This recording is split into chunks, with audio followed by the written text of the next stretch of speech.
Everyone, welcome to Just Get In. We're going to build up to crow pose.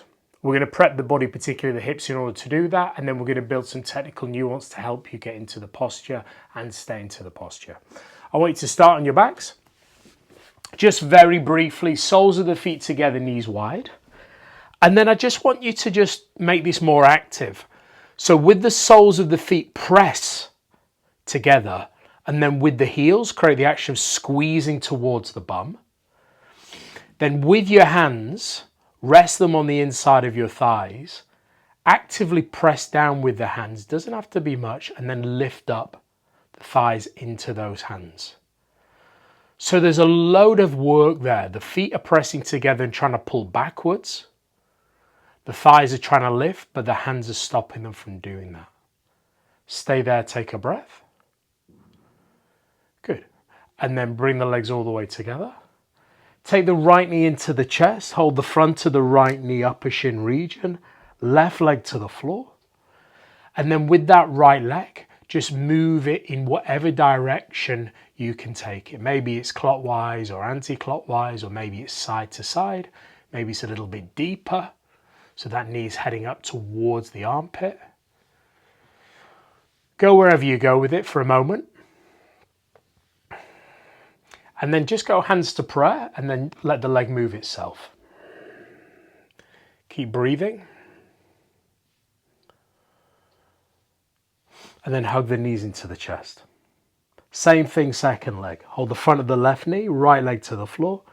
Let the arms do the work rather than the actual muscles of the hip.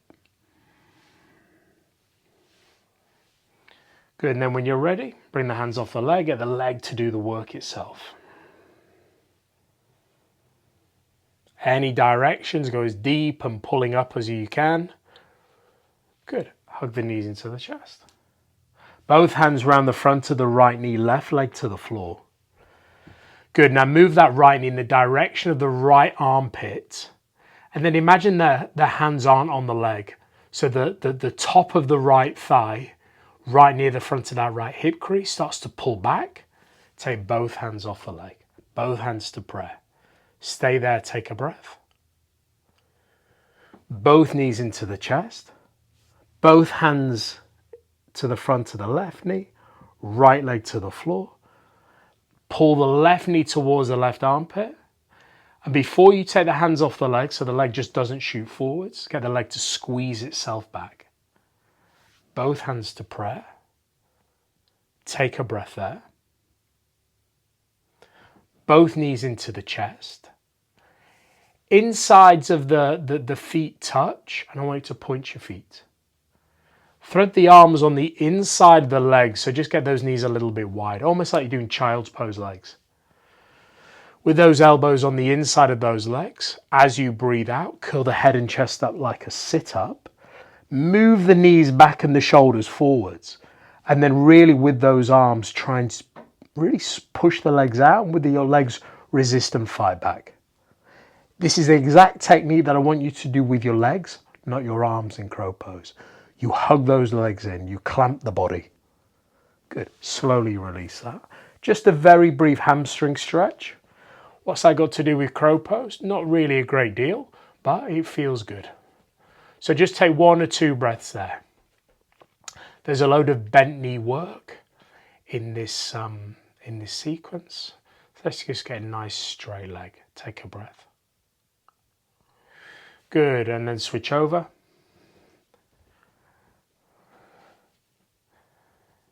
Good, another breath there or so. And then last recline crow pose. Insides of the feet touch, point your feet. Arms on the inside. As you breathe out, curl up.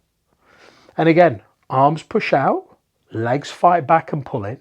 You could even bend your elbows and turn the palms more face upwards. So the arms and the shoulder joints are doing a little bit more of what they'd be doing in crow. Maybe squeeze your heels more towards your hips. So you're firing those hamstrings up. Nice. Release that. Rock and roll yourself all the way up into a seated position. And I want you to come into bent knee boat pose. So lift the waist up, lift the feet and shins parallel to the floor. Good. Feet are active, bottom ribs are lifting. You relax your face, but you're focused. A couple of breaths there. Insides of the feet touch, point the feet, get the knees a little wider, get those arms on the inside. Now this time, really pull those knees back towards those upper triceps. Bend the elbows a little bit. And again, squeeze in with your legs. So your inner thighs are lengthening, but they're firing. And by resisting with those upper arms, you're just working those outer shoulders as well. From there, cross the ankles, pull the feet in, roll the hands way forwards. And then I want you to just come into a tabletop pose. And then just take a couple of rounds of cat-cow or free movement. So start to round the lower back, the mid back, the upper back, chin towards the chest. And then breathe in, curl the bum up, arch the lower back in, lift the chest, lift the chin. As you breathe out, round the bum under, round the back, fully push down through your arms. Breathe in, bum up, chest up, chin up. Good, couple more.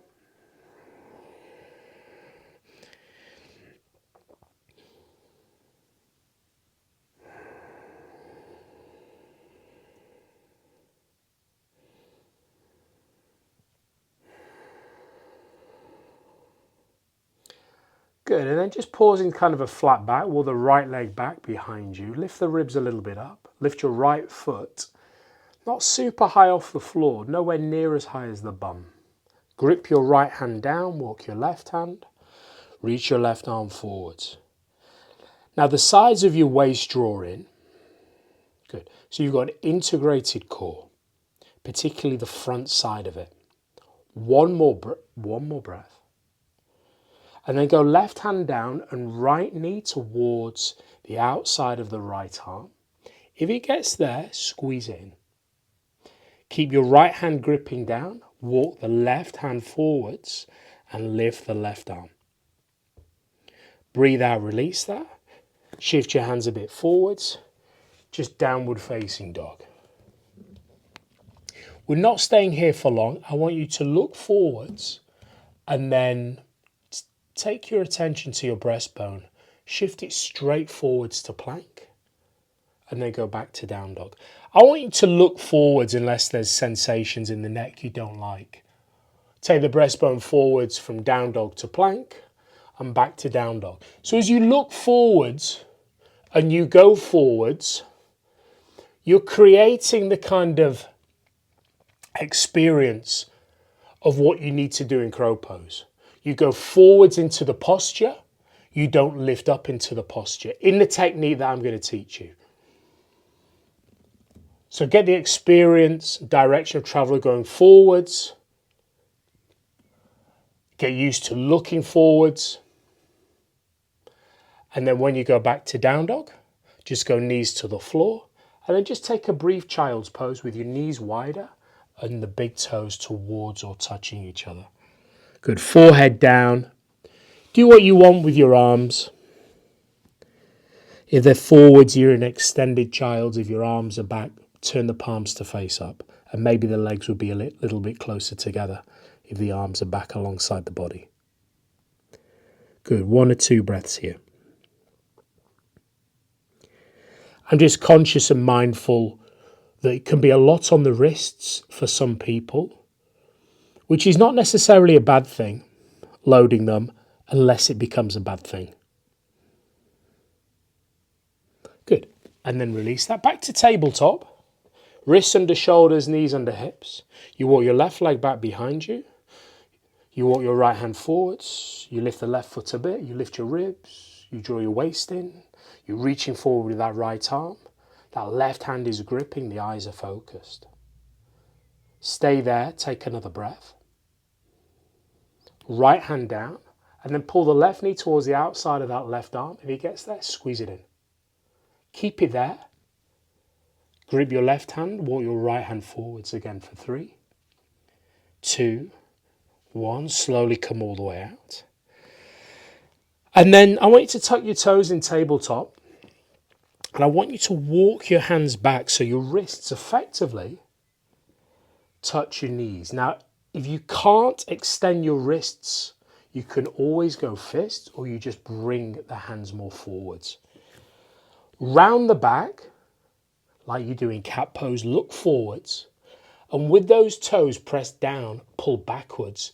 With your hands pressed down, push forwards. So you start to feel that in the front of your core.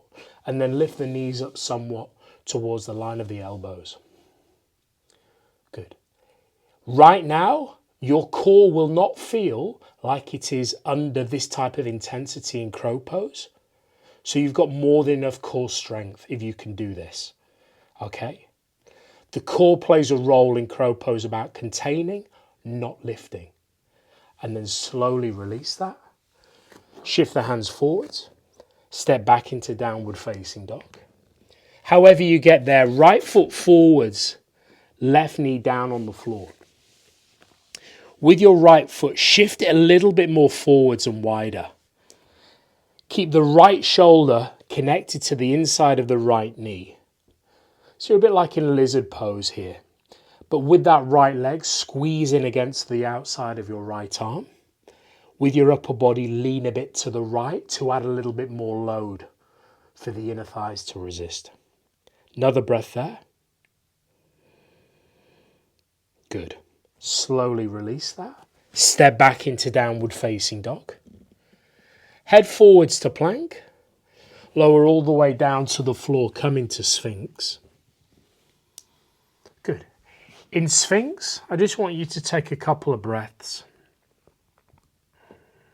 Put the head in a good position. Try not to just collapse onto your forearms. Lift the chest forwards and up. Good. Tops of feet to the floor. Something I noticed a lot in class with men particularly that start yoga. In the kind of Sphinx, Cobra, up dog, they've got the toes tucked under and it can be quite compressive for the lower back. Good. 1 or 2 more breaths.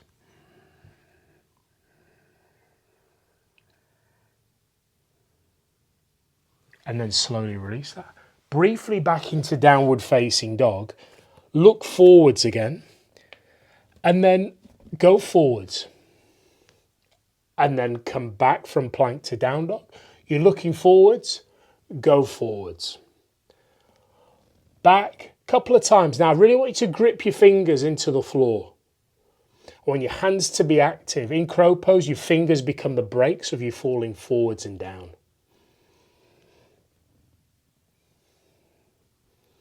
Good. From downward facing dog, left foot forwards, right knee down. Left foot wider, further forwards. Both arms are effectively doing plank. Left shoulder, inside left knee. You squeeze the left leg in against the outside of your left arm. And to make it a little bit harder to add some load, maybe lean into the leg a bit. Another breath. Good. Slowly release that. Back into tabletop. Bring the hands back like you did. This time I want you to, so the wrists are in front of the knees somewhat. I want you to angle the knees more on the outside of the wrists this time. Tuck the toes. Round your back, look forwards, lift your knees. As you lift your knees, maybe clamp the legs against the arms. If you're clamping against those elbows are not liking it, do not clamp the elbows, clamp the forearms or upper arms. Good, slowly release that. And then I want you to just come into a squat. I want your feet close together-ish. And then arms on the inside of the legs, hands to prayer, lift the chest and upper back. Same thing, with those legs, squeeze in. To make it a little bit more range, a little bit more difficult for your inner legs, maybe separate the hands a bit. But keep working those legs in against the arms. Good. Slowly release that. And then I like to just step back into downward facing dog. Take a breath or two in downward facing dog. And then just go left knee down, right foot forwards. We've done a lot of sort of shortening the front of the hip, actively or Active or passively. Fucking hell, what happened there? All I want you to do is drive the hips forwards and backwards. As you do that, left foot press firmly into the floor. Actively or passively. Now, I'm sure I've got those words right, but for whatever reason, I'm really doubting myself that they're not even words.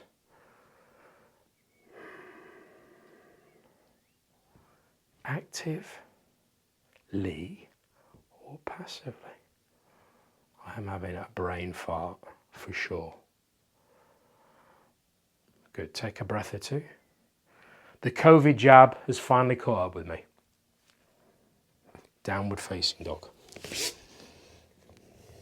Switch legs, left foot forwards, right knee down. And again, take those hips a little bit forwards and backwards. You can create as much tension as you want by pressing the back foot down, pressing and pulling that right knee forwards. Or you can just be fairly passive. That is a word that I do know is real and does exist. Good, another breath. And then slowly release that. Come back into the squat. Feet and knees turn out a bit.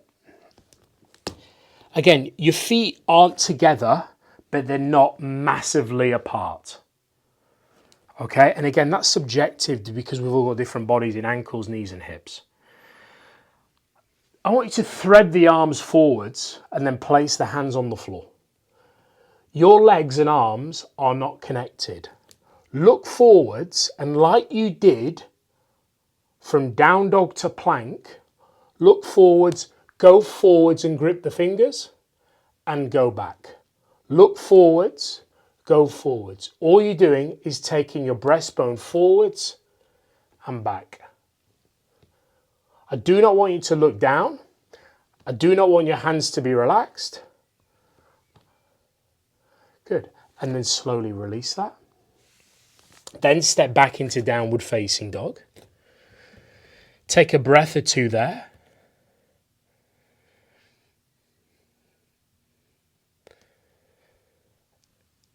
And then step or hop back into a squat. Again, feet relatively close together. You can see from here. If the feet have to be super wide, they have to be super wide. But that means the hands will be wider and that'll just add a little different experience, different load onto the shoulders. Okay. So feet, knees turn out a bit. You squat down as far as you can. You reach forwards as much as you can. Pull that chest forwards and then pull the arms back so they connect on the inside of the legs like you've done many, many times. Hands down. Hands not under the shoulders, otherwise you are lifting up into the pose. I'm going to come into all sorts of issues. Walk the hands slowly forwards. As you can see, my hands are going more into a kind of more down dog than a plank. The legs clamp a little bit in against the upper arms. Look forwards like you were doing in the previous drill in the squat, like you were doing in down dog. Lift your bum, keep pulling the legs in against the arms. The elbows bend a little bit. Do not look down, look forwards, rock forwards until the feet nearly lift. Keep those legs clamping in. Good, and then go back. Same thing, bum a little bit up, maybe a little bit more high than shoulders, high than elbows. Elbows bend, you look forwards, you glide forwards, maybe a little bit further this time. Maybe the feet lift up. Point your feet, lift your heels. Good. And then go back. One more time. Look forwards, lift the bum a bit, squeeze the legs in. Look forwards, go forwards, use your fingers. And then come all the way down. If there's a mental block of going forwards enough and you're trying to jump your feet up to get into the pose, I'd rather you just get a load of cushions, pillows or what have you, under the head and in front of the face, and then just go forwards enough, providing your wrists say yes to it, until the mental block goes and the feet just lift and you glide forwards. When you get into the pose, you breathe. Good. However you want to sit.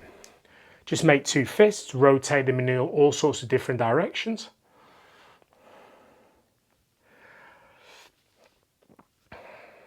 And then we'll finish there.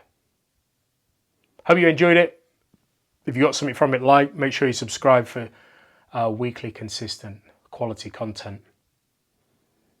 See you next session.